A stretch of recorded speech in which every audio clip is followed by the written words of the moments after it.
আসসালামু আলাইকুম। আপনাদের অনেকেরই মনে প্রশ্ন থাকতে পারে যে আমরা যারা হোস্টেলে থাকি তারা কীভাবে ইফতার করি? আমাদের কি হোস্টেল থেকে ইফতার দেওয়া হয় নাকি আমরা নিজেরা বানিয়েই খাই? নাকি দোকান থেকে কিনে এনে খাই? চলুন আপনাদের সবগুলোর প্রশ্নের উত্তর দেই। এখানে আমার ইফতারের মধ্যে ছিল পেঁয়াজু, আলুর চপ, বেগুনি, তারপর হচ্ছে আনারস, শসা, খেজুর, ২ রকমের শরবত। আমি আর আমার রুমমেট মিলে বসে, বসে ইফতার করতেছি। খেতে, খেতে আপনাদের প্রশ্নগুলোর উত্তর দিয়ে দিই। আমরা যারা হোস্টেলে থাকি আমাদেরকে ইফতার হোস্টেল থেকে দেওয়া হয়, কিন্তু হোস্টেল থেকে ইফতার খেতে হলে আপনাদেরকে এক্সট্রা টাকা দিতে হবে। আমরা যদি এক্সট্রা টাকা দিই তাহলে আমাদেরকে ইফতার দেওয়া হবে।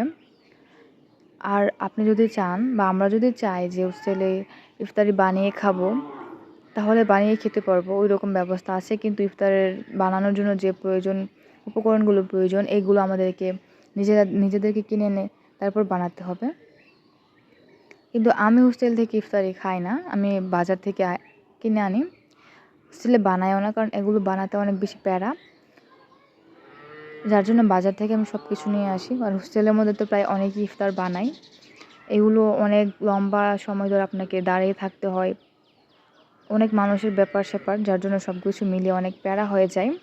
আমি বাজার থেকে কিনে আনি। আর সবসময় তো এগুলো খাই না, মাঝে, মাঝে অন্য কিছুও খাই। এখন যে বসে, বসে ইফতার করতেছি আমার পরিবারের কথা অনেক বেশি মনে পড়তেছিল। কারণ অন্য সময়গুলোতে এত মনে না পড়লেও রমজানের সময় অনেক বেশি কষ্ট লাগে। কারণ সবার ফ্যামিলির সাথে একসাথে বসে ইফতার করে মজাটাই কিন্তু আলাদা, তাই না? আর আমি আমার লাইফে ফার্স্ট টাইম হোস্টেলে ইফতার রমজানে থাকতেছি। যাই হোক, ব্যাপার না, আমাদেরকে সব কিছুতে মানিয়ে নিতে হবে।